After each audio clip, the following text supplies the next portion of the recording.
navio estava intacto. Essa foi a primeira observação registrada. Não havia sinais de batalha, nenhuma explosão, nenhum dano estrutural que justificasse abandono imediato. A carga permanecia no lugar. Os objetos pessoais da tripulação também. Relógios, roupas, utensílios simples do cotidiano. Mas não havia ninguém, nenhuma resposta aos sinais, nenhuma presença humana no convés, nenhum movimento dentro da embarcação. O erro mais comum é chamar isso de ataque. Ataques deixam marcas, deixam ruído, deixam versões conflitantes. Aqui não havia versões. Havia apenas ausência. O oceano é um dos poucos lugares do planeta onde alguém pode desaparecer sem deixar testemunhas suficientes. Não há câmeras, não há plateia, não há registro definitivo. E quando um navio surge à deriva, seguindo rota ou vagando lentamente, o cérebro humano tenta preencher o vazio com explicações conhecidas. Tempestade, falha humana, conflito. Mas há casos em que nenhuma dessas respostas se encaixa. O mais perturbador não é o desconhecido, é a normalidade interrompida. Há relatos de mesas postas, refeições parcialmente preparadas, objetos deixados como se alguém fosse voltar em poucos minutos. Isso indica tempo. Tempo suficiente para pensar. Tempo suficiente para decidir. E ainda assim, ninguém ficou para contar. Abandonar um navio em mar aberto é sempre a última opção. É trocar uma estrutura que ainda flutua por uma incerteza absoluta. Mesmo assim, foi exatamente isso que parece ter acontecido. O mar não preserva rastros humanos. Pegadas desaparecem. Objetos afundam. Corpos somem sem deixar vestígios duradouros. Quando algo acontece ali, o que não é registrado no momento tende a se perder para sempre. Por isso, um navio vazio causa um desconforto diferente. Não existe outro lugar para onde as pessoas tenham ido. Existe apenas água, horizonte, silêncio. O oceano não precisa atacar. Ele não precisa ameaçar. Ele apenas continua. E quando tudo permanece intacto, menos as pessoas, o mistério deixa de ser sobre o navio e passa a ser sobre o que aconteceu com quem estava a bordo. Quando casos como esse começaram a ser comparados ao longo do tempo, algo inquietante surgiu. Eles não eram únicos. Eles se repetiam. Navios diferentes, rotas diferentes, tripulações diferentes. Sempre o mesmo padrão. Em muitos registros, a embarcação era encontrada navegável. Às vezes com pequenos danos, às vezes sem nenhum, mas nunca com sinais claros de desastre imediato. Os diários de bordo, quando existiam, não indicavam conflito iminente. As últimas anotações descreviam dias comuns, trabalho rotineiro, condições estáveis. E então, silêncio. Investigadores tentaram estabelecer um momento exato do desaparecimento. Mas o mar raramente oferece essa precisão. Sem sinais de emergência, sem pedidos de socorro, o tempo se dissolve. Outro detalhe chama a atenção: a ausência de pressa. Em vários casos, objetos importantes foram deixados para trás. Documentos, dinheiro, instrumentos de navegação. Coisas que ninguém abandonaria voluntariamente se tivesse escolha. Isso sugere que a decisão, se houve uma, não foi impulsiva. Não foi tomada em pânico imediato. Foi silenciosa.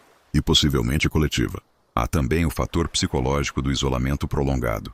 No mar, a percepção do tempo se altera. Dias se misturam, noites se tornam mais longas. Sem referências externas, a mente humana pode entrar em estados difíceis de identificar depois. Medo difuso. Sensação de ameaça sem forma. Ideias compartilhadas que se reforçam mutuamente. Quando todos sentem o mesmo desconforto, ele deixa de parecer individual. Vira realidade aceita. Isso não significa loucura. Significa pressão constante. Em algumas investigações, pequenas anomalias foram encontradas. Instrumentos fora de posição.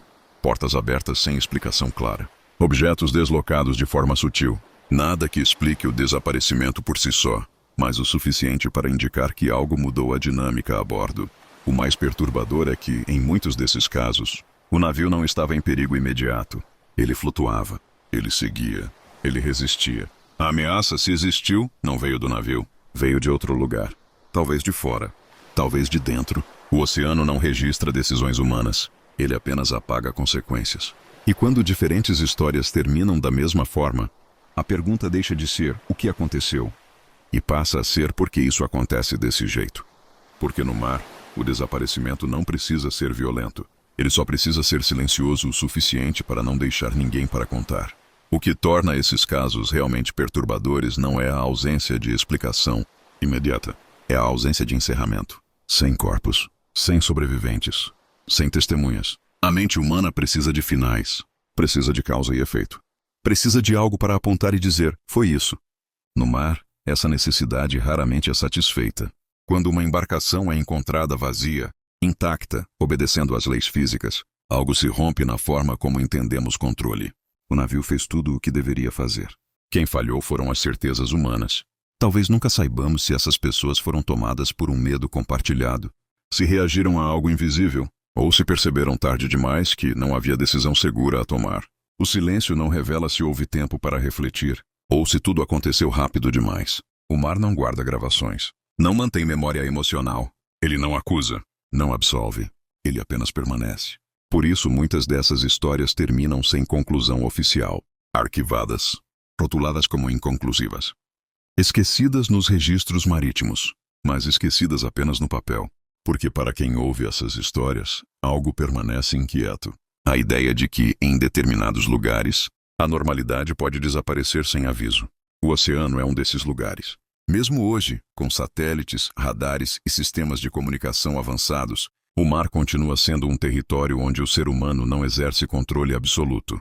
Tempestades são previstas, mas decisões humanas não.